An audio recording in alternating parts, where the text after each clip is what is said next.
Hey, good afternoon, boys and girls. I'm here for the read aloud for fourth and fifth grade. We are reading Skellig, okay, kind of a fantasy book.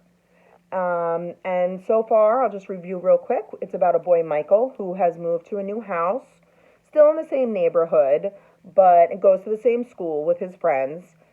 So he has friends at school. He didn't have to change schools. But the house needs a lot of work, including the garage in the backyard. Okay, and so the father is preoccupied with that. He's busy trying to fix up the house. And also, they have a newborn baby at home that was born too early. So she is a little sick, but she is living at the house right now. But the mom has to go back and forth to doctor visits a lot, so mom isn't around. Michael has discovered a creature or a human, a man of some sort, living in this old garage, and he's having conversations with him. He talks to him. The last thing we left off was that he asked for aspirin and 27 and 53, and we learned that 27 and 53 are it's a Chinese food. Sometimes you can order Chinese food takeout through the numbers. So that's what they got that night for dinner. So that's what Michael ordered. So I'm thinking he's going to go and give it to him. He hasn't done that yet. And then we also have in the story Mina. Mina is a girl in his new neighborhood. Okay, and they've had a couple conversations, but not too many. So let's move on with chapter 10. I tried to stay awake that night, but it was hopeless.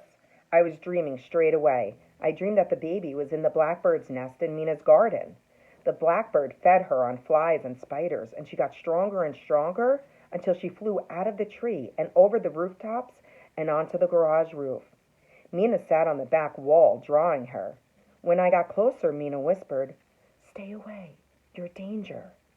Then the baby was bawling in the room next door, and I woke up. I lay listening to Mom cooing and comforting and the baby squeaking and hissing. The birds were singing outside. When the feeding was over and I was sure everyone was asleep, I crept out of bed, got my flashlight, pulled some clothes on, and tiptoed past their room. I took a jar of aspirin from the bathroom. I went downstairs, opened the back door, and tiptoed into the yard. The takeout trays were down under newspapers and a heap of weeds. They tilted over, and lots of the sauce had run out. When I looked inside, the char suey was all gluey and red and cold. I dropped the soggy spring rolls into the same tray and went down toward the garage. You must be stupid, I told myself. You must be going round the stupid bin. I looked up at the blackbird on the garage roof and saw how it opened its yellow beak so wide as it sang. I saw the sheens of gold and blue where the early light shined on its back. I switched on the flashlight, took a deep breath, and stepped inside. The scuttling and scratching started. Something skittered across my foot, and I nearly dropped the food. I came to the tea chests and shined the light behind. "You again?" he squeaked. "Thought you'd gone away." "I brought you something," I said. He opened his eyes and looked at me. "Aspirin," I said. "And number 27 and 53, spring rolls and pork char suey." He laughed, but he didn't smile. "Not as stupid as you look," he squeaked. I held the takeout tray across the tea chest toward him. He took it in his hand, but he started to wobble, and I had to take it back again. "No strength," he squeaked. I squeezed behind the tea chests. I squatted down beside him. I just have to say, I would be a little bit more scared. He's quite brave, or just really, really interested, and he's got a good heart, too. He's helping him. He's seeing that he's struggling, and he's very weak. I held up the tray and shined the light onto the food. He dipped his finger in. He licked his finger and groaned. He stuck his finger in again and hooked a long, slimy string of bean sprouts and sauce. He stuck his tongue out and licked. He slurped out pieces of pork and mushrooms. He shoved the spring rolls into his mouth. The red sauce trickled down from his lips, down over his chin onto his black jacket. "Ah," he said. He sounded like he was loving it, Or he was in pain, or both those things together. I held the tray closer to his chin. He dipped and licked and groaned. His fingers were twisted and stunted. His knuckles were swollen. "Put the aspirin in," he said. I put 2 aspirin in the sauce, and he picked them out and swallowed them. He belched and belched. His hand slipped to his side again. His head slumped back against the wall. "Food of the gods," he whispered. 27 and 53. I think he liked it. I put the tray down on the floor beside him and shined the light on him. There were hundreds of tiny creases and cracks all over his pale face. A few fine, colorless hairs grew on his chin. The red sauce below his lips was like congealed blood. When he opened his eyes again, I saw the tiny red veins, like a dark net across the whites of his eyes. There was a smell of dust, old clothes, dry sweat. "Had a good look?" he whispered. "Where are you from?" "Nowhere." "They'll clear all this out. What will you do?" "Nothing." "What will you—" "Nothing, nothing." He closed his eyes again. "Leave the aspirin," he said. I took the top off and put the jar on the floor. I had to push aside a little heap of hard, furry balls. I held one up to the flashlight and saw it was made of tiny bones glued together with fur and skin. "What you looking at?" he said. I put it on the floor again. "Nothing." The blackbird on the roof sang louder and louder. "There's a doctor. He comes to see my sister," I said. "I could bring him here to see you." "No doctors.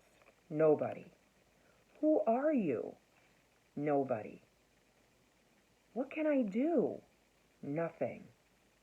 "My baby sister's very ill." "Babies." "Is there anything you can do for her?" "Babies. Spittle, muck, spew, and tears." I sighed. It was hopeless. "My name's Michael. I'm going now. Is there anything else I can bring you?" "Nothing.